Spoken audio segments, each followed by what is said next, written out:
देखते हैं आज के बायोलॉजी के क्लास में हम लोग पढ़ेंगे 2010 में पूछे गए प्रश्न, है ना।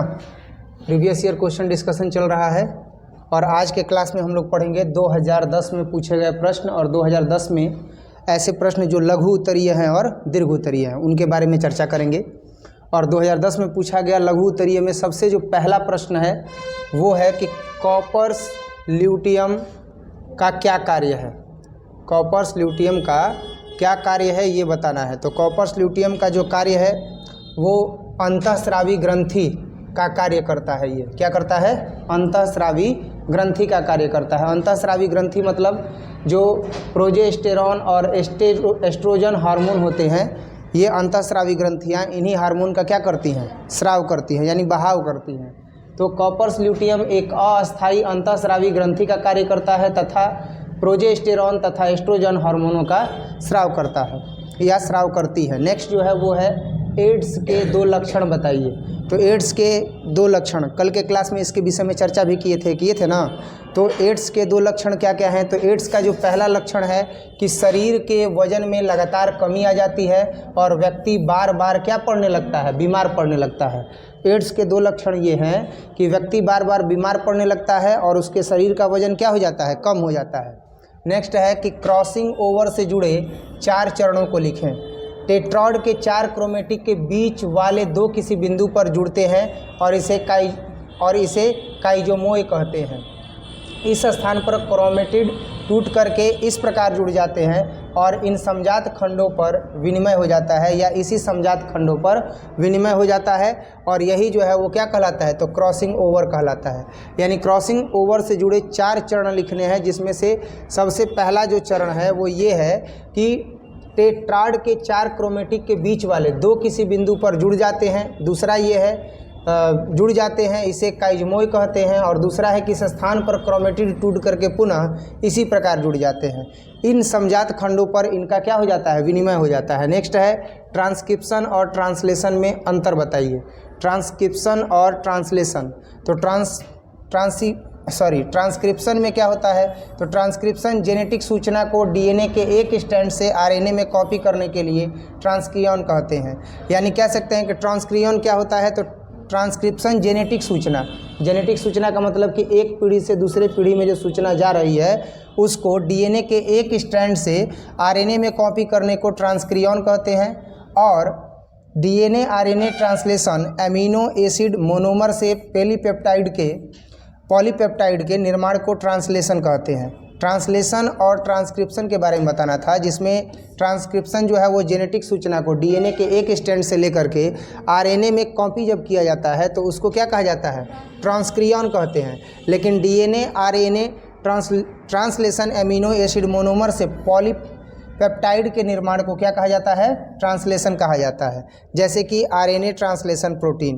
भोपाल गैस त्रासदी के बारे में आप क्या जानते हैं?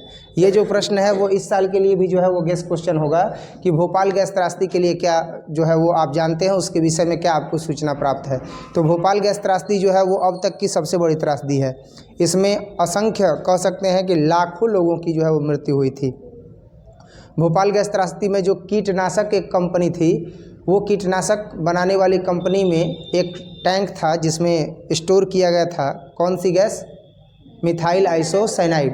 तो मिथाइल आइसोसाइनाइड गैस को जो है वो स्टोर किया गया था और वही गैस लीकेज हो गई, जिसके कारण जो है वो बड़ी संख्या में वहाँ पर जान माल की हानि हुई और लाखों लोग जो है वो मारे गए। पशु मवेशी सब वहाँ पर क्या हो गए? मर गए। और इसीलिए इसे मानव सभ्यता की सबसे बड़ी त्रासदी कहा जाता है और वही है ये भोपाल गैस त्रासदी। तो भोपाल गैस त्रासदी जो है वह 3 दिसंबर 1984 को मिथाइल आइसोसाइनाइड से संबंधित कीटनाशक बनाने वाली कंपनी यूनियन कार्बाइड में जहरीली गैस के रिसाव के कारण रातों रात 2000 से अधिक लोगों की मृत्यु हो गई और हजारों लोग असाध्य रोगों के शिकार हो गए एवं सैकड़ों लोगों की आंखें चली गई। इस बड़ी त्रासदी को जो भोपाल में घटित हुआ था उसे भोपाल गैस त्रासदी कहते हैं और भोपाल गैस त्रासदी के नाम से इसे जाना जाता है। नेक्स्ट जो है वो है प्रश्न कि कार्बनिक खेती से आप क्या समझते हैं। कार्बनिक खेती का मतलब हो गया कि जितना भी उसमें खाद वगैरह यूज किया जाएगा वो कार्बनिक यूज किया जाएगा, यानी उसमें रासायनिक नहीं होगा। क्या होगा, सॉरी कार्बनिक है ना, उसमें रासायनिक होगा, जैविक में रासायनिक नहीं होगा।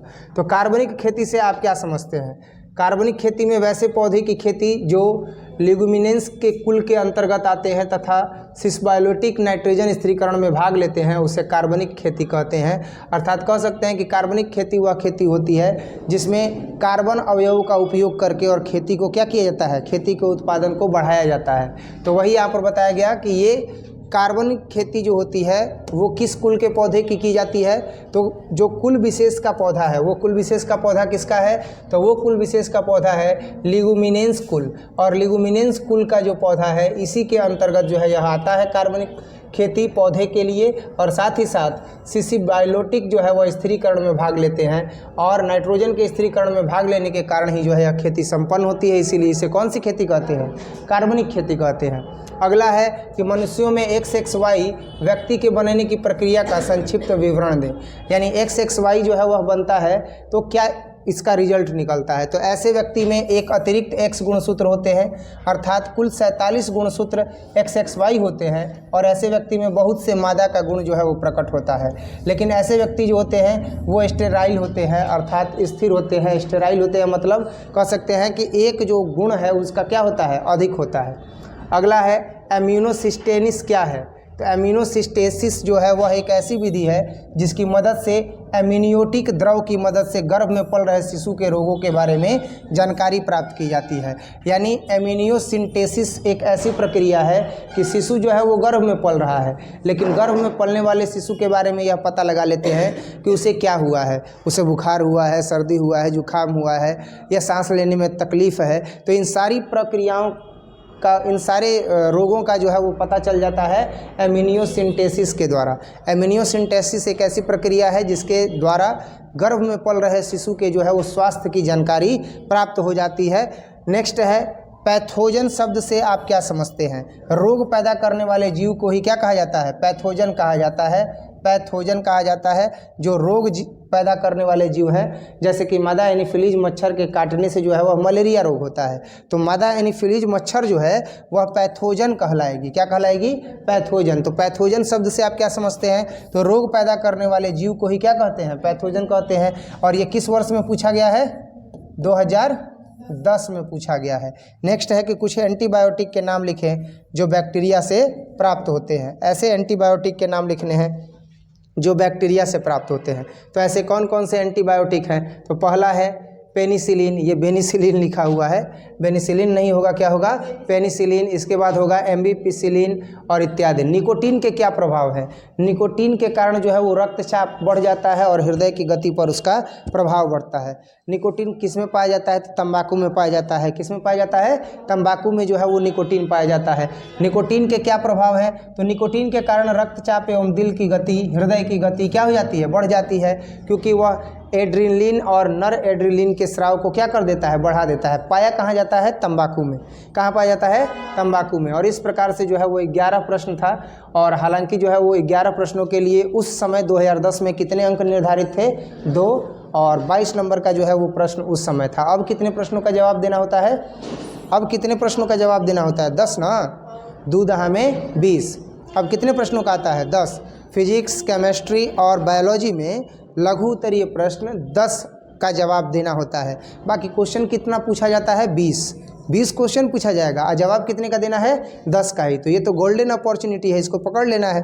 अब 20 में भी अगर आप 10 का जवाब ना दें, आपसे अगर कहा जाए कि हम 4 प्रश्न पूछते हैं और 2 का जवाब दीजिए, अब वो भी नहीं दे पाइएगा, तब तो समस्या है ना। देखते हैं प्रश्न संख्या 12 से 15 दीर्घ उत्तरीय प्रश्नोत्तर है और प्रत्येक के लिए कितना अंक निर्धारित है, 5 अंक निर्धारित है। सबसे पहला यही मुख्य है कि किसी पारिस्थितिक तंत्र के सभी अवयवों का वर्णन करें। ये बोर्ड मॉडल क्वेश्चन है मेरे हिसाब से इस साल के लिए भी, कि किसी भी पारिस्थितिक तंत्र के जो है वो अवयवों को लिखना है कि जो जो उसके अवयव हैं वो कौन कौन से हैं और उसका वर्णन करना है। पारिस्थितिक तंत्र के सभी अवयवों का वर्णन करें। तो किसी भी पारिस्थितिक तंत्र के निम्नलिखित जो है वह दो घटक होते हैं। कितने घटक होते हैं? दो घटक होते हैं। पहला होता है अजैविक घटक और दूसरा होता है जैविक घटक। अजैविक घटक और जैविक घटक। जैविक घटक जो उसमें जीवित रहते हैं, अजैविक घटक जो उसमें डिकम्पोजर का कार्य करते हैं, कह सकते हैं सूक्ष्म जीव प्रकार के।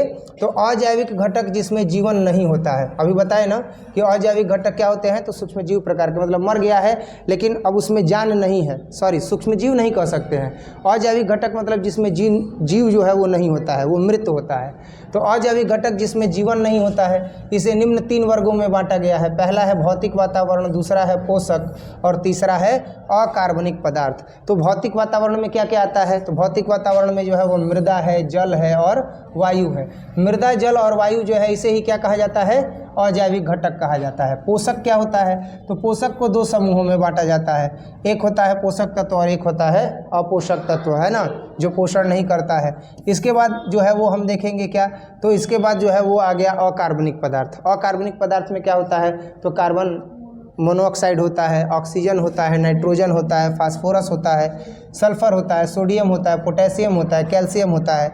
ये सब अकार्बनिक पदार्थ होते हैं जो पारिस्थितिक तंत्र में पाए जाते हैं और जिसका चक्रण होते रहता है। इसके बाद है कार्बनिक पदार्थ। तो कार्बनिक पदार्थ में क्या क्या आता है? कार्बनिक पदार्थ में कार्बोहाइड्रेट, प्रोटीन, लिपिड, ह्यूमस आदि पदार्थ पारिस्थितिक तंत्र को, जैव अजैव घटकों को जो है वो जोड़ने वाली कड़ी का कार्य करते हैं। यानी जैव और अजैव घटक को जोड़ने की कड़ी के रूप में जो जाना जाता है, यानी जोड़ने का जो कार्य करता है। जैव जिसमें जीवन है, अजैव जिसमें जीवन नहीं है। तो जैव और अजैव कड़ी को जो जोड़ने का कार्य करता है उसे ही क्या कहा जाता है? कार्बनिक पदार्थ कहा जाता है। अगला है जलवायु संबंधी कारक। तो जलवायु संबंधी कारक में सूर्य का प्रकाश आता है, तापक्रम, आर्द्रता आदि मिलकर जलवायु का निर्माण करते हैं। यह कारक पारिस्थितिक तंत्र में जीवों की संख्या, उनके वितरण और उपापचय तथा व्यवहार को प्रभावित करते हैं। क्या करते हैं? उपापचय तथा किसको? तो उपापचय तथा व्यवहार को प्रभावित करते हैं। मतलब जलवायु संबंधी कारक में हम ये देखेंगे कि जैसे सूर्य का प्रकाश हो गया, वायु हो गया, है ना, कभी कभी आंधी और तूफान भी आ जाता है। तो ऐसी स्थिति में क्या होता है कि वह जीवों की संख्या पर प्रभाव डालता है। अब मान लो कि जलवायु संबंधी कारक में तापमान बहुत ज़्यादा हो गया तो जीव मरने लगेंगे, तो उनकी संख्या क्या हो जाएगी? कम हो जाएगी। होगी कि नहीं होगी? इस आधार पर अगर हम देखते हैं तो जीवों की संख्या, उनका जो है वो वितरण, उपापचय तथा व्यवहार को जो है यह प्रभावित करता है। अगला है इसके बाद जैविक घटक। अब तक तो हम पढ़ रहे थे कौन सा? अजैविक घटक। अब हम देखेंगे जैविक घटक की पारिस्थितिक तंत्र में जैविक घटक क्या होता है। तो जो जीवित होता है, इस घटक में पृथ्वी पर उपस्थित सभी जीवों को सम्मिलित किया गया है। यानी जो जीवित होता है उसे ही क्या कहा जाता है?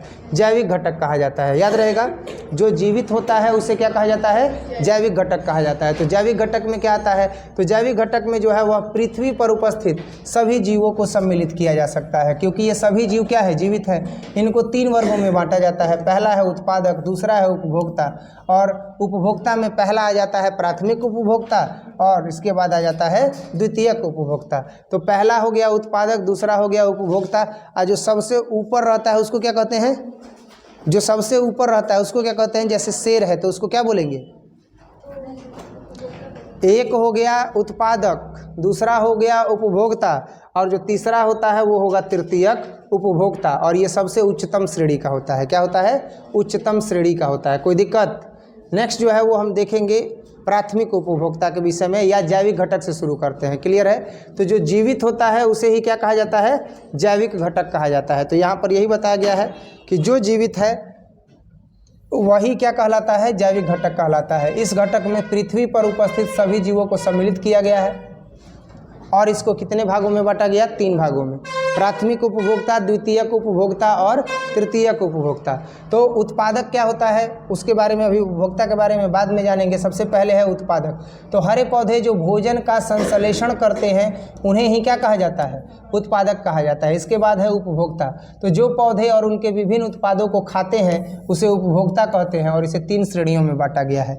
उपभोक्ता क्या होता है भाई? तो प्राथमिक उपभोक्ता, द्वितीयक उपभोक्ता, तृतीय उपभोक्ता के बारे में जानेंगे। लेकिन उपभोक्ता वो होता है जो पौधों एवं विभिन्न उत्पादों को क्या करते हैं? खाते हैं, उन्हें उपभोक्ता कहते हैं, उसका उपभोग करते हैं, इसी वजह से उसे उपभोक्ता कहते हैं। इसे 3 श्रेणियों में बांटा गया है। सबसे पहला है प्राथमिक उपभोक्ता।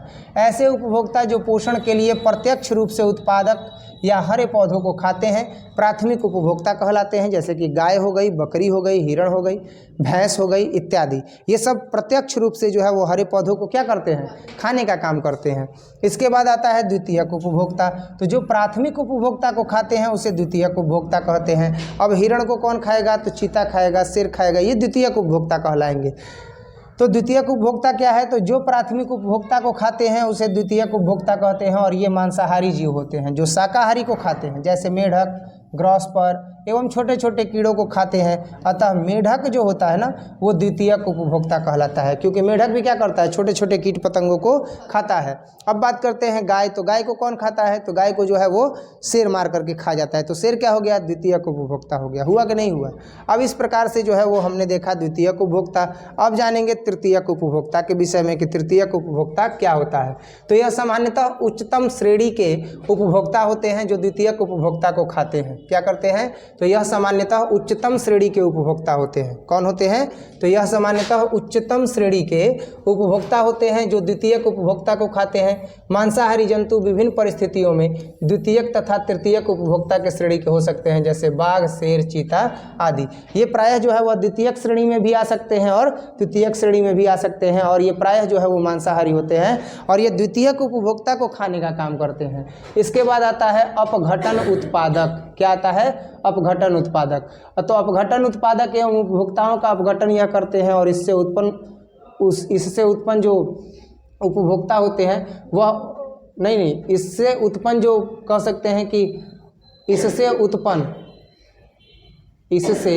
उत्पन्न जो होते हैं बैक्टीरिया या इससे उत्पन्न जो भी कह सकते हैं कि पोषक होते हैं, जब डिकम्पोज हो जाता है ना, तो इससे उत्पन्न जो पोषक होते हैं जब उसका विघटन हो जाता है तो वो पोषक जो है वो पोषक फिर वातावरण में क्या कर दिया जाता है, उसे छोड़ दिया जाता है। मान लो ह्यूमन बॉडी ही डिकम्पोज हो गया तो पोषक निकलेगा ना, तो वो पोषक फिर से कहाँ चला जाएगा, वातावरण में ही छोड़ दिया जाएगा।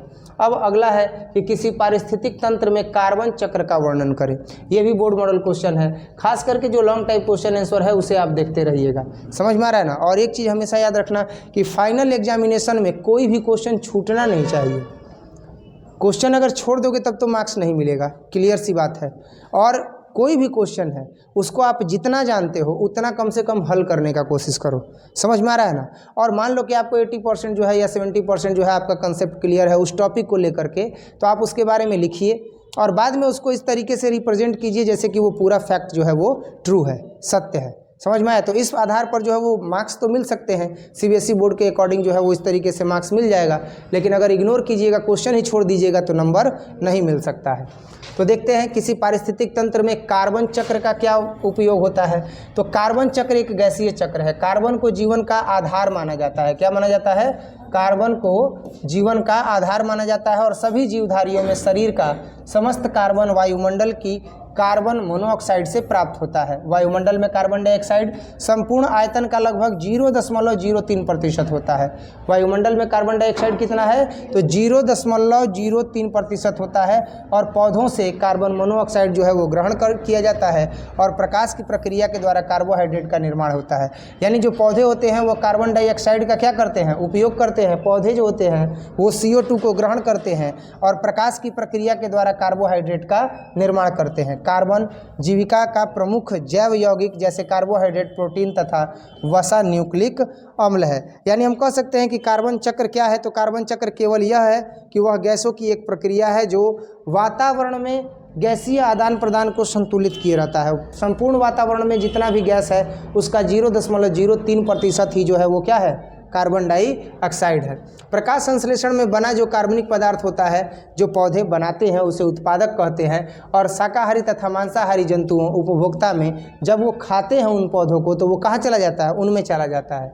पौधों तथा जंतुओं की मृत्यु के बाद इन्हीं मृत जीवधारियों से विभिन्न प्रकार के जीवाणु, कवक और जो भोज होते हैं वो प्राप्त होते हैं। अतः कार्बन डाइऑक्साइड कार्बन उत्पादक से होते हुए उपभोक्ता तथा अंत में अपघटकों तक जाता है। मान लो कि कार्बन डाइऑक्साइड जो है वो उपयोग किया गया पौधे के द्वारा, पौधे ने भोजन बनाया, उसका विकास हुआ और पौधा जब नष्ट हो गया तो उसे खाने का काम किसने किया? मनुष्य ने किया, द्वितीयक उपभोक्ता ने किया। द्वितीय उपभोक्ता में जो है वो जीव जंतु भी आ जाएंगे, गाय आ जाएगी, बकरी आ जाएगी, भैंस आ जाएगी, आएगी कि नहीं आएगी?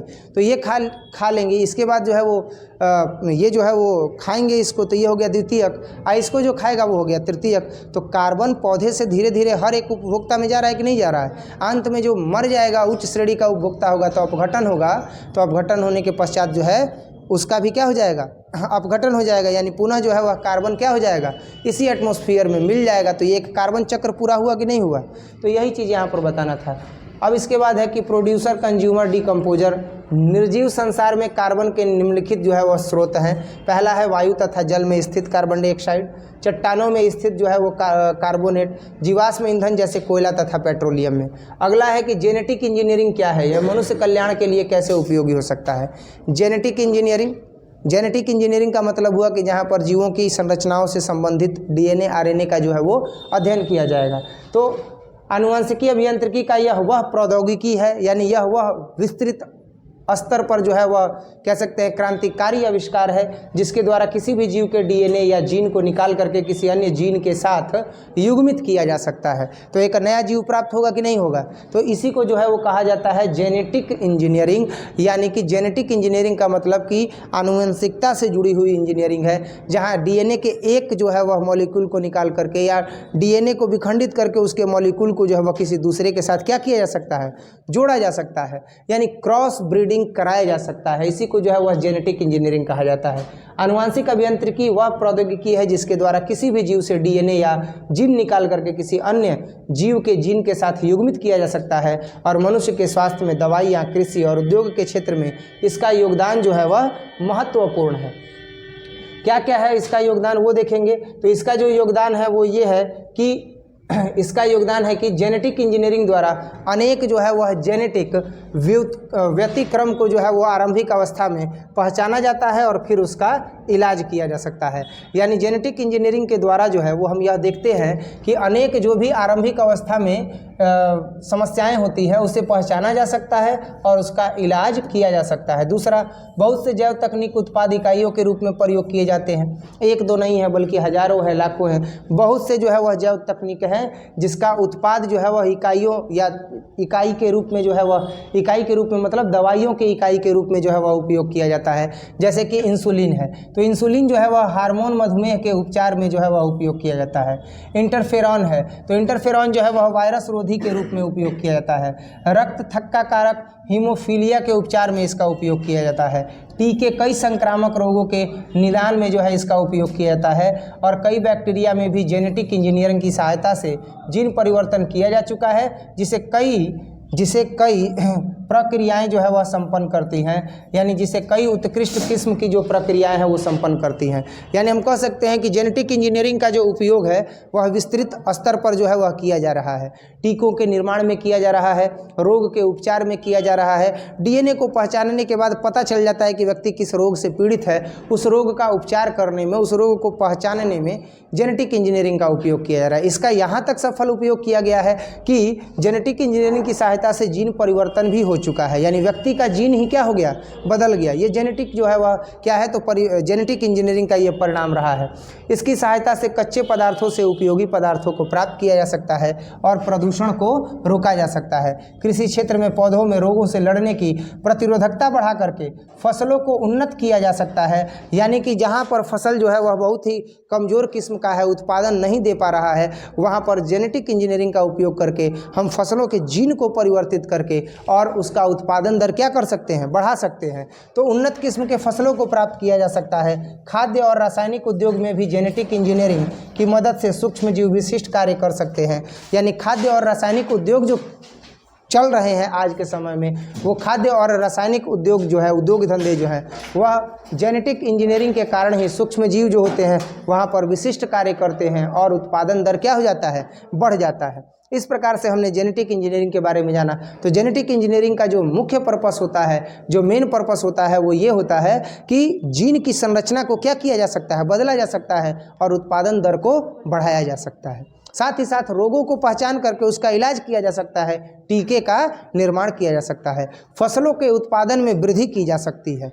अब इसके बाद जो है वो हम देखेंगे डार्विनवाद पर एक निबंध लिखिए। याद कीजिए जब इसको पढ़ा रहे थे तो बोर्ड मॉडल बताए थे ना। ये जितने भी प्रश्न बताए जा रहे हैं इन सभी प्रश्नों को आप जा करके घर पर देख लीजिएगा, समझ लीजिएगा, पढ़िएगा, नहीं समझ में आएगा एक बार और पूछ लीजिएगा। समझ में आया? ये सारे क्वेश्चंस जो है वो बोर्ड मॉडल हैं, ये सभी 2010 में पूछे गए हैं, ये तो क्लियर है। और कौन इनमें से आएगा इसके विषय में भी बता ही रहे हैं कि बोर्ड मॉडल कौन कौन सा है। वैसे तो ये सारा क्वेश्चन ही बोर्ड मॉडल है, और जो भी बोर्ड मॉडल क्वेश्चन होता है वो सारा का सारा बोर्ड मॉडल क्वेश्चन आपको देखना जरूरी है, तैयार होना चाहिए। डार्विनवाद पर एक निबंध लिखिए। तो डार्विनवाद पर निबंध लिखेंगे हम लोग कि डार्विन जो है उन्होंने क्या क्या जो है वह सिद्धांत दिया था, इसके बारे में चर्चा करेंगे। डार्विनवाद पर एक निबंध लिखिए। तो डार्विनवाद क्या था इसके विषय में बताए थे ना, अभी जस्ट दो दिन या 3 दिन पहले जो है इस पर चर्चा किए थे कि चार्ल्स रॉबर्ट डार्विन ने बताया कि जब कोई जीवधारी किसी विशेष क्षेत्र में रहता है तब उस क्षेत्र के पर्यावरण के साथ अपने को व्यवस्थित करने का क्या करता है, प्रयास करता है, और इसी प्रयास के कारण उसके शारीरिक अंगों और व्यवहार में परिवर्तन आ जाते हैं, है कि नहीं।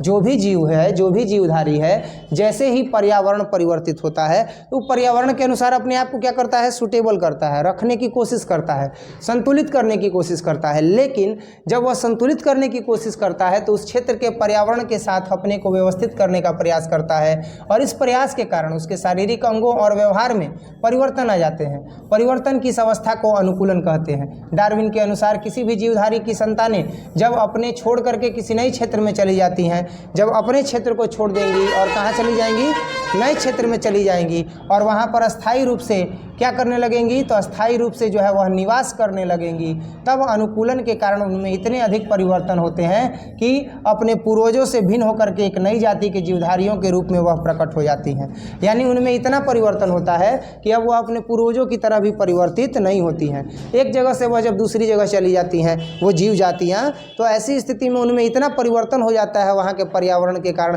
कि वह अपने पूर्वजों के समान भी प्रतीत नहीं होती हैं। इस दौरान उन्होंने कुछ निरीक्षण किए जो इस प्रकार है। उन्होंने रीक्ष शुतुरमुर्ग की तरह का एक पक्षी जो दक्षिण अफ्रीका में पाया जाता है उसे देखा, और दक्षिणी अमेरिका के ही सभी स्थानों पर समरूप नहीं थे। यानी उन्होंने शुतुरमुर्ग को देखा और शुतुरमुर्ग को देखा कि यह जो शुतुरमुर्ग है वह दक्षिण अफ्रीका में पाया जाता है, लेकिन अमेरिका के हर एक स्थानों में यह एक जैसा नहीं है। भाई जैसा शुतुरमुर्ग दक्षिण अफ्रीका में है वैसा ही अमेरिका में होना चाहिए, लेकिन वहाँ नहीं होता है, क्योंकि अमेरिका का जलवायु अलग है, अमेरिका का वातावरण अलग है, और साउथ अफ्रीका का वातावरण क्या है, अलग है। दोनों जगह के अलग अलग वातावरण के कारण प्रभाव पड़ा और उसके अंगों का जो है वो क्या हो गया, भिन्नता प्रकट हो गया। अब वह पहले जैसे शुतुरमुर्ग थे अफ्रीका में उसके जैसे प्रतीत नहीं होते हैं। आमडिल के कुछ जीवरम को उन्होंने ढूंढा, और आदि से आकृति में जो है वो अन्य आदि से जो है वो आकृति में बड़े थे, लेकिन रचना में एक जैसा प्रतीत होते थे। गैलोपैगो द्वीप एवं दक्षिणी अमेरिका के मुख्य स्थल का वातावरण एक जैसा होते हुए भी दोनों स्थानों के प्राणी एवं पौधे एक जैसे नहीं थे। यानी यहाँ ये बताया गया कि जो भिन्नता होती है वह किसके द्वारा होती है, वातावरण के कारण होती है। अब देखो एक चीज़ और है कि स्वस्थ प्रजनन क्रिया पर एक संक्षिप्त लेख लिखे कि आखिर किस प्रकार से स्वस्थ प्रजनन को क्या किया जा सकता है, संपादित किया जा सकता है। तो आखिर स्वस्थ प्रजनन का लाभ क्या होता है?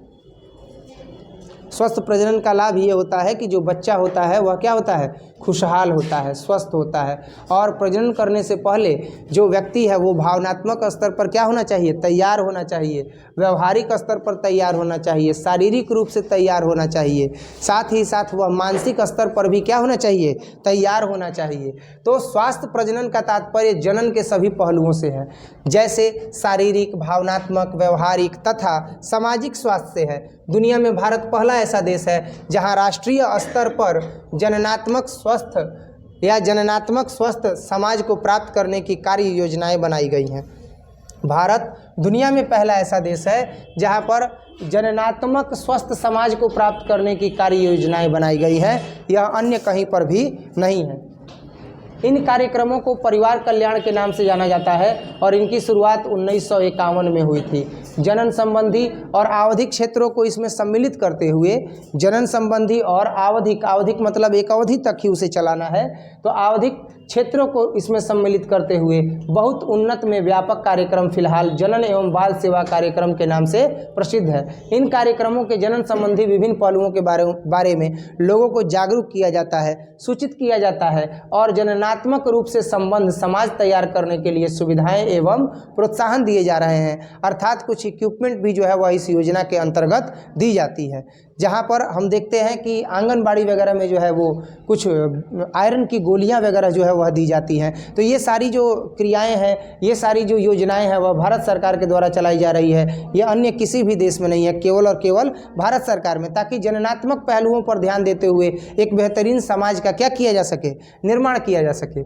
आज अनियंत्रित जनसंख्या वृद्धि से होने वाली समस्याओं तथा सामाजिक उत्पीड़नों जैसे कि यौन दुरुपयोग एवं यौन संबंधी अपराधों आदि के बारे में जागरूकता पैदा करने की आवश्यकता है, ताकि लोग इन्हें रोकने एवं जननात्मक रूप से जिम्मेदार एवं सामाजिक रूप से स्वस्थ समाज तैयार करने का विचार करें और आवश्यक कदम उठाएं। आज ये सारी योजनाएं इसलिए चल रही हैं क्योंकि समाज में जो है वह यौन दुर्व्यवहार जो है वह प्रसार के रूप में बढ़ चुका है। जनसंख्या वृद्धि होती है तो भाई कबीरा तेरे देश में भांति भांति के लोग, सबकी मन स्थितियाँ एक जैसी नहीं है। तो यौन जो दुष्क्रांता हैं, यानी कह सकते हैं कि जो भी यौन संबंधी जो अत्याचार होते हैं उन्हें दूर करने के लिए लोगों को जागरूक करना जरूरी है। और इसी वजह से जो सरकार है वो इस प्रकार की योजनाओं को चलाती है, ताकि जननात्मक रूप से जिम्मेदार और सामाजिक रूप से स्वस्थ समाज तैयार हो सके और आवश्यक कदम उसके लिए उठाया जाए। लोगों को जन्म संबंधी समस्याओं जैसे सगर्भता, प्रसव, यौन संचारित रोग, गर्भपात, गर्भ निरोधकों,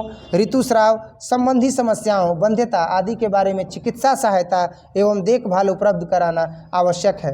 बढ़ती मादा भ्रूण हत्या, जो मादा भ्रूण है उसकी क्या कर दी जाती है, हत्या कर दी जाती है। अगर लड़की रहती है भ्रूण में तो उसको क्या कर दिया जाता है, मार दिया जाता है। तो बढ़ती मादा भ्रूण हत्या पर कानूनी रोक तथा लिंग परीक्षण आदि पर जो है वो वैधानिक प्रतिबंध लगाना जरूरी हो गया है, क्योंकि लोग जैसे ही जानते हैं कि गर्भ में जो है वो कौन है, तो बालिका है, बच्ची है, तो उसको क्या कर दिया जाता है, मार दिया जाता है। तो सरकार द्वारा ऐसा योजना है कि लिंग परीक्षण कभी भी नहीं किया जाएगा। आप देखिएगा तो अल्ट्रासाउंड जहाँ पर होता है वहाँ लिखा गया है कि यहाँ लिंग परीक्षण नहीं होता है या यहाँ लिंग परीक्षण नहीं किया जाता है, क्योंकि अगर लिंग परीक्षण वहाँ किया जाएगा कि माँ के गर्भ में जो शिशु है उसका लिंग क्या है, उसका जेंडर क्या है, तो उनको तुरंत जो है वो क्या हो जाएगा, जेल हो जाएगा। क्योंकि जैसे ही व्यक्तियों को पता चलता है कि माँ के गर्भ में क्या है, बच्ची है, लड़की है, तो उसको जान से क्या कर दिया जाता है, मार दिया जाता है। तो हत्या पर कानूनी रोक तथा लिंग परीक्षण आदि पर वैधानिक प्रतिबंध लगाना जरूरी है। बाल प्रतिरक्षीकरण आदि कुछ महत्वपूर्ण कार्यक्रमों पर विशेष ध्यान देने की जरूरत है।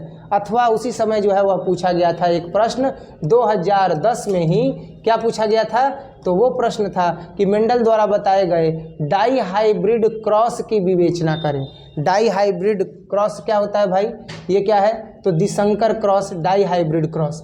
मेंडल ने कुछ प्रयोगों से एक अधिक गुणों की अनुवांशिकी का एक साथ अध्ययन किया। उसके मटर के बीज के दो विपरीत गुणों को एक साथ लिया और गोल एवं पीले मटर को उन्होंने लिया। कैसे मटर को लिया, एक लिया गोल और एक लिया पीला। तो एक गोल मटर हो गया, गोल मटर उजला भी होता है और क्या होता है, पीला भी होता है। तो एक गोल मटर ले लिया और एक जो है वह पीला मटर लिया, और झुर्रीदार वह उन्होंने देखा कि इस प्रकार के पौधों में पर परागण से बनी पहली पीढ़ी के सभी बीज लाल एवं पीले हैं, जबकि दूसरी पीढ़ी में 4 प्रकार के बीज बनते हैं। पहली पीढ़ी में क्या बनता है, तो पहली पीढ़ी में जो है वो लाल बनता है और कैसा बनता है, पीला बनता है, जबकि दूसरी पीढ़ी में कितने प्रकार के बीज बनने लगते हैं, 4 प्रकार के बीज बनते हैं। ये डाई हाइब्रिड क्रॉस की जो है वो हम लोग विवेचना कर रहे हैं। तो ऐसे ही समझ में आ रहा है कि हाइब्रिड अगर प्लांट है और हाइब्रिड प्लांट का अगर बीज है तो वो उत्तम कोटि का होगा, उन्नत किस्म का होगा। तो यहाँ पर जो मेंडल थे उन्होंने अपने प्रयोग में एक से अधिक गुणों की आनुवंशिकी का एक साथ अध्ययन किया था। केवल एक आनुवंशिकी का अध्ययन नहीं किया था, उन्होंने एक साथ जो है वह गोल और पीले जो है वह मटर के बीज लिए। झुर्रीदार रूप में उन्होंने देखा कि इस प्रकार के पौधों में पर परागण से बनी पहली पीढ़ी के सभी बीज लाल एवं पीले हैं, जबकि दूसरी पीढ़ी में 4 प्रकार के बीज बनते हैं। तो एफ जो है वो पीढ़ी की संतति के गुणों को निम्न प्रकार से प्रदर्शित करते हैं। गोल पीले जो है, इसके बाद जो है वो पीले झुर्रीदार हैं 3, और उसके बाद जो है वो हरे और गोल है 3, और डरे झुर्रीदार हैं। इस अध्ययन से पता चलता है कि पीले गोल तथा पीले झुर्रीदार में 9 होते हैं, और जबकि 3 तथा हो गया बातचीत, थोड़ा सा बुद्धि विवेक से काम लिया जाएगा तो बढ़िया रहेगा। क्लास चल रहा है। कितने प्रकार के उन्होंने बीज बताए? 4 प्रकार के। तो क्या क्या था? पहला था कि गोल पीले, और उसके बाद था पीले सूरीदार, हरे गोल और हरे झुर्रीदार। कितना हो गया? 4। कौन कौन सा हुआ? गोल पीले, पीले सूरीदार और हरे गोल और हरे झुर्रीदार। इस अध्ययन से पता चलता है कि पीले गोल तथा पीले झुर्रीदार में जो है वह 9 और 3 का तथा हरे गोल तथा हरे झुर्रीदार का 3:1 का अनुपात है। इस प्रकार बने 1-6 पौधों में केवल 4 शुद्ध होते हैं। इस परीक्षण से मेंडल इस निष्कर्ष पर पहुँचे कि विपरीत गुणों की एक जोड़ी दूसरे गुणों की जातियों से किसी भी प्रकार संबंधित नहीं होती है तथा युग्मक बनने पर विभिन्न संयोगों में उनका युग्मनज होता है और अलग अलग प्रकार के जो है वह जोड़ी मिलने लगती है। और इस प्रकार से जब वह वहाँ पहुँचती है तो पीले और हरे रंग का जोड़ी गोल एवं झुर्रीदार होता है। और बिल्कुल स्वतंत्र यही कारण है कि द्वितीय पीढ़ी में पीले गोल, पीले झुर्रीदार, हरे गोल तथा हरे झुर्रीदार बीज बनते हैं, जिसका अनुपात 9:3:3:1 होता है। अब यहाँ पर जो है उसका एक फिगर बनाया गया है। फिगर से कोई मतलब नहीं है, केवल इसका फैक्ट अगर जान जाए तो बहुत बढ़िया रहेगा, या अगर फिगर समझना चाहें तो समझ भी सकते हैं। आप देख सकते हो कि एक तरफ कौन सा बीज लिया गया, एक तरफ जो बीज लिया गया था वो बीज लिया गया येलो राउंड सीड, यानी कह सकते हैं कि पीले और लाल बीज लिए गए हैं ना। इसके बाद क्या है? Green ring seed. एक तरफ जो है हरे जो है वह गोल बीज जो है वो लिए गए। जब इनका क्रॉस पॉलिनेशन कराया गया तो ऐसी स्थिति में पहला जनरेशन बना F1, और F1 जनरेशन में येलो राउंड सीडिंग निकला। इसके बाद इससे 4 निकले गए मीट। कौन कौन सा? YR निकला, यानी येलो और रेड निकला, येलो रेड निकला, येलो रेड निकला और फिर YR येलो रेड निकला। अब ऐसी स्थिति में ये जो Y और R है इसको येलो राउंड बोलेंगे, कैपिटल R वाले को, और ये जो है स्मॉल r इसको बोलेंगे येलो व्रिंकल्ड। क्या बोलेंगे? Yellow wrinkled. तो कितने प्रकार का मिल गया? 4 प्रकार का। एक मिला YR, दूसरा मिला YR, फिर मिला तीसरा YR और फिर मिला YR। और इस प्रकार से फिनोटाइप अनुपात जो है वो गोल है, पीले हैं, और गोल हरे हैं, झुर्रीदार पीले हैं, और क्या है? झुर्रीदार हरे हैं। इसके बाद जो है वो अगला है कि डीएनए फिंगर टाइपिंग के सिद्धांत और तकनीक की विवेचना करें। डीएनए फिंगर प्रिंटिंग जो है वो क्या होता है और इस तकनीक की जो है वो विवेचना करनी है। तो इसके बारे में मैंने बताया था कि डीएनए फिंगर प्रिंटिंग जो है वह अपराधियों को पकड़ने के काम में उपयोग किया जाता है। डीएनए फिंगर प्रिंटिंग से अपराधियों को पकड़ा जाता है। जो क्रिमिनल होते हैं, अपराध को अंजाम दे देते हैं, वैसे अपराधियों को पकड़ने का काम किया जाता है। और मुख्य रूप से इसका उपयोग जो है सीबीआई विभाग वाले करते हैं या आईडी वाले करते हैं कि अगर नोट है तो उस पर किसका जो है वो छाप है, तो भाई ये कहाँ से आया है, ये सब चीज़ जो है वो किसकी वजह से होता है? डीएनए फिंगर प्रिंटिंग की वजह से होता है। तो साथ ही साथ हम यहाँ पर देखेंगे कि उसकी तकनीक क्या है। तो डीएनए फिंगर प्रिंटिंग, मनुष्यों के डीएनए में पाए जाने वाले 4 अनुक्रम लगभग समान होते हैं, और मनुष्यों के जीनोम जो होते हैं वो 3x10 जो है वो एंगस्ट्रम क्षार के जोड़े पाए जाते हैं। और किसी जनसंख्या के विभिन्न लोगों के बीच आनुवंशिक विभिन्नता का पता लगाने के लिए डीएनए अनुक्रम की जानकारी आवश्यक है। कोई भी जनसंख्या है और उस जनसंख्या में अगर ये पता करना है कि इन व्यक्तियों के बीच डीएनए का अनुक्रम एक जैसा है या नहीं है, या ये जो मनुष्य हैं जो समूह में हैं ये भिन्न भिन्न हैं, या एक ही समुदाय एक ही परिवार के हैं, तो डीएनए अनुक्रम का पता लगाया जाता है। इतनी बड़ी संख्या में 4 अनुक्रमों का पता लगाना बहुत ही महंगा होता है और कठिन कार्य होता है। इसीलिए 2 मनुष्यों के डीएनए अनुक्रमों का तुलनात्मक अध्ययन करने के लिए डीएनए फिंगर प्रिंटिंग एक त्वरित और अच्छी विधि है। इसमें डीएनए अनुक्रम में अवस्थित पुनरावृत्ति डीएनए का उपयोग किया जाता है। आखिर ये डीएनए फिंगर प्रिंटिंग कैसे होता है? तो इस डीएनए फिंगर प्रिंटिंग में डीएनए अनुक्रम में जो अवस्थित जो पुनरावृत्ति डीएनए होता है उसी का उपयोग करते हैं, और ये डीएनए के छोटे खंड कई बार पुनरावृत्त होते हैं। ये सामान्यतः उच्च श्रेणी की बहुरूपता को प्रदर्शित करते हैं, और डीएनए फिंगर प्रिंटिंग का यही आधार है कि यह सामान्य रूप से जो है वह क्या करते हैं, तो उच्च श्रेणी की बहुरूपता यानी एक ही जैसा रूप वह प्रदर्शित करते हैं, जिसके बाद हम पता लगा लेते हैं कि आखिर वो जो डीएनए है वह डीएनए फिंगर प्रिंटिंग में उपयोग होगा या नहीं होगा। किसी भी व्यक्ति के विभिन्न ऊतकों जैसे त्वचा, बाल, शुक्राणु, लार, रक्त, हड्डी आदि से प्राप्त डीएनए में एक जैसी बहुरूपता मिलती है। मान लो कोई भी व्यक्ति है, उस व्यक्ति का बाल ले लिए, लार ले लिए, हड्डी ले लिए, साथ ही साथ शुक्राणु ले लिए, रक्त ले लिए, तो उन सब में उनका डीएनए एक ही जैसा होगा। और जनन कोशिकाओं में उत्परिवर्तन होने से यह लैंगिक जनन द्वारा जनकों से संतति में चला जाता है और धीरे धीरे एकत्रित होकर विभिन्नता या बहुरूपता उत्पन्न करता है। डीएनए फिंगरप्रिंटिंग तकनीक का प्रारंभिक विकास एलेक जेफरीज ने किया था और डीएनए फिंगरप्रिंटिंग के लिए थोड़ी सी रुधिर कोशिकाएं अथवा कह सकते हैं कि बाल भी रहेगा तो काम चल जाएगा, लार भी रहेगा तो काम चल जाएगा, तो त्वचा कोशिकाएं अथवा वीर्य या किसी भी प्रकार की शारीरिक कोशिकाओं का नमूना लिया जा सकता है। प्रायः 1 लाख कोशिकाओं या लगभग 1 माइक्रोग्राम अच्छे नतीजे के लिए लिए जाते हैं और उपयुक्त माना जाता है कि 1 माइक्रोग्राम अगर मिल जाए तो वो काफ़ी उपयुक्त होगा। डीएनए का जो है वो बेहतरीन ढंग से पता लगा लिया जाएगा और इसके लिए निम्नलिखित विधियां आजकल अपनाई जा रही हैं। सबसे पहला विधि क्या है कि एक उच्च गति वाले रेफ्रिजरेटर सेंट्रीफ्यूज की सहायता से डीएनए की आवश्यक मात्रा रुधिर से या किसी कोशिका से या किसी अन्य प्रकार की शारीरिक कोशिकाओं से क्या कर ली जाती है, प्राप्त कर ली जाती है। मान लो रुधिर है, ब्लड है, उससे जो है वह डीएनए निकाल लिया जाता है या क्या कर लिया जाता है तो या जो है वो जो रुधिर कोशिका है उससे निकाला जाएगा या अन्य शारीरिक कोशिकाओं से जो है वह डीएनए को प्राप्त किया जा सकता है। आवश्यकता पड़ने पर निकाले गए डीएनए की अनेक प्रतिलिपि विधि के द्वारा जो है वो तैयार की जाती है। केवल एक ही डीएनए नहीं, अनेक प्रतिलिपि जो है वह तैयार कर दी जाएगी। डीएनए को सीमाबद्ध लंबा रखने हेतु इसे रेस्ट्रिक्शन एंजाइम काट करके छोटे छोटे खंडों में क्या कर दिया जाता है, विभक्त कर दिया जाता है। यानी डीएनए को क्या करना है तो डीएनए को सीमाबद्ध लंबा करना है तो इसे काट काट के क्या कर दिया जाता है, अलग कर दिया जाता है। और काटने का काम जो है वह किससे होता है तो रेस्ट्रिक्शन एंजाइम से होता है। क्वेश्चन पूछता है कि आखिर डीएनए को कैसे जो है वह डीएनए की कुंडली को कैसे काट दिया जाता है, तो इसका जवाब होगा क्या, रेस्ट्रिक्शन एंजाइम, जिसको हम लोग कल पढ़ रहे थे कैंची, कटन कैंची है ना, काटने का काम करती है। डीएनए के टुकड़े को इलेक्ट्रोफोरेसिस में जेल से निकाला जाता है और छोटे लंबाई वाला डीएनए अपने बड़े लंबाई की तुलना में आगे निकल पाता है। जो छोटा लंबाई वाला डीएनए होता है वह अपने बड़े लंबाई के डीएनए से हमेशा क्या होता है, आगे होता है, और छोटे लंबाई वाला डीएनए हमेशा आगे होता है बड़े वाले लंबाई से डीएनए के, और इस अवस्था में धारियाँ अदृश्य होती हैं। अब दोहरे स्ट्रैंड वाले डीएनए क्षारीय रासायनिक पदार्थ की सहायता से एक धागीय डीएनए में अलग किया जाता है। अब इसके बाद जो है वो है अगला प्रश्न कि उदाहरण के द्वारा यह बताइए कि डीएनए एक जेनेटिक पदार्थ है। डीएनए एक जेनेटिक पदार्थ है, इसके लिए आपको उदाहरण देना है। तो उदाहरण कैसे दे सकते हैं, उदाहरण में ये हम कह सकते हैं ना कि डीएनए एक आनुवांशिक पदार्थ है। जेनेटिक का मतलब क्या हो गया, आनुवांशिक, यानी एक पीढ़ी के गुणों को दूसरे पीढ़ी में लेकर के जाएगा, और ये 2 उदाहरण दे करके बताना है।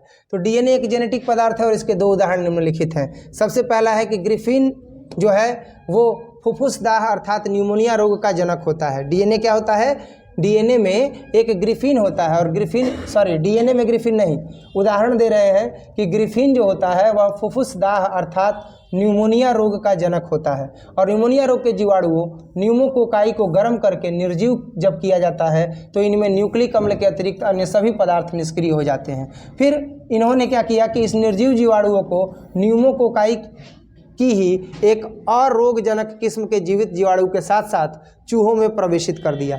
यानी यहाँ पर एक उदाहरण दिया जा रहा है कि न्यूमोकोकाई की ही एक अरोगजनक किस्म की जो है वह डीएनए निकाल करके, और जो एक रोगजनक है उसमें से निकाल करके, और जो बिना रोगजनक है उसमें जीवित जीवाणुओं के साथ चूहों में क्या कर दिया गया, प्रेषित कर दिया गया, प्रवेश करा दिया गया। शीघ्र ही चूहे न्यूकोनिया रोग से क्या हो गए, न्यूकोनिया रोग से जो है वो उनकी मृत्यु हो गई। न्यूकोनिया नहीं बल्कि न्यूमोनिया रोग से उनकी क्या हो गई, मृत्यु हो गई। और निर्जीव रोगजनक जीवाणुओं के न्यूक्लिक अम्ल ने सजीव और रोगजनक के आनुवांशिक लक्षणों में परिवर्तन करके इन्हें रोगजनक जीवाणुओं में बदल दिया। यानी एक डीएनए जो स्वस्थ चूहे में डाला गया था, उस स्वस्थ चूहे को भी उसने क्या कर दिया, अस्वस्थ कर दिया, और वह भी न्यूमोनिया से क्या हो गया, मर गया। दूसरा उदाहरण है कि हंसे तथा चेंज नामक वैज्ञानिक थे और इन्होंने रेडियोधर्मी अनुरंजक तकनीक के द्वारा पता लगाया लगाया कि ई कोलाई नामक जीवाणु को संक्रमित करने वाले बैक्टीरियोफेज वायरस का केवल सूत्र ही जीवाणु में घुस करके वायरस का प्रचुरोद्भव कराता है और वायरस का प्रोटीन खोल जीवाणु के बाहर ही रह जाता है। इससे यह सिद्ध हो गया कि प्रोटीन्स नहीं वरन डीएनए ही क्या है, अनुवांशिक पदार्थ है। डीएनए ही अनुवांशिक पदार्थ है और ये हम जानते भी हैं कि प्रोटीन कोई भी अनुवांशिक पदार्थ नहीं है। प्रोटीन तो ये है कि नहीं, वह शरीर में जो है वो होना चाहिए ताकि शरीर स्वस्थ रहे, चुस्त रहे, तंदुरुस्त रहे, उसकी कमी नहीं होनी चाहिए। समझ में आ रहा है ना? नहीं तो अब डीएनए के बारे में अगर जिक्र हम करेंगे तो डीएनए एक जेनेटिक पदार्थ इसलिए हो जाता है क्योंकि हमने देखा था कि हमने देखा कि न्यूमोकोकाई एक जो है वह जीव है और उसमें से उसका डीएनए निकाल करके जो रोगी है उससे उसका डीएनए निकाल करके और स्वस्थ में जब डाला गया तो वो भी निमोनिया से क्या हो गया, मर गया। और जब वो निमोनिया से मर गया तो ऐसी स्थिति में पता चलता है कि डीएनए ही अनुवांशिक गुणों का वाहक है। क्लियर है? देखो अभी जो चल रहा है ना, इसमें हम लोग रिवीजन कर रहे हैं, तो रिवीजन में एक्सप्लेनेशन तो हो रहा है, सही बात है, लेकिन मेन चीज़ ये है कि टॉपिक्स को हम क्लियर करते चलेंगे कि कौन कौन से जो टॉपिक्स हैं, कौन कौन से जो क्वेश्चंस हैं वो एग्जामिनेशन में आए हुए हैं। अगर इसको और विस्तृत ढंग से पढ़ना है तो फाउंडेशन बैच बनाना पड़ेगा और एग्ज़ाम है क्या, नज़दीक। समझ में आ रहा है ना? तो उससे अच्छा है कि जो टॉपिक्स है वो हम लोग जान गए, बाकी जो समझाने लायक है वहाँ पर तो एक्सप्लेन कर ही रहे हैं। तो बस एक चीज़ यही रिक्वेस्ट है कि जब कभी भी अगर वीडियो ग्रुप में डालें या यूट्यूब पर डालें तो इसका नोट्स तो रहेगा, वहाँ पर टेलीग्राम में सेंड कर देंगे, तो वहाँ से आप जो है इसको ले करके और पढ़ना। प्रिंट ना करवाना हो तो मोबाइल में ही रहे या अगर टैब है तो टैब में ही रहे, आराम से अपना पढ़ते रहना कि पता चलता रहे कि पिछले वर्ष पूछे गए प्रश्न कौन कौन से हैं, किस प्रकार के प्रश्न जो है वह बिहार बोर्ड के द्वारा पूछे जाते हैं। जब प्रीवियस ईयर क्वेश्चंस को आप कंट्रोल कर लीजिएगा, याद कर लीजिएगा, तो आगे का जो भी टॉपिक है वो अपने आप समझ जाइएगा कि कौन बोर्ड एग्जाम में आने वाला है और कौन आने वाला नहीं है। ये आप खुद गेस कर लीजिएगा, बाकी तो हम बता ही रहे हैं, उसमें कोई दो राय नहीं है। तो ये जो है वो आज का क्लास ख़त्म हुआ बायोलॉजी का, और 2010 में पूछे गए लघु उत्तरीय और दीर्घ उत्तरीय सभी प्रश्नों को जो है वो बताया गया। और उम्मीद करते हैं कि वीडियो अच्छा लगा होगा। जो ऑनलाइन देख रहे हैं, अगर वीडियो अच्छा लगा हो तो वीडियो को लाइक करें, चैनल को सब्सक्राइब करें, है ना। मिलते हैं अगले वीडियो में, तब तक के लिए जय हिंद।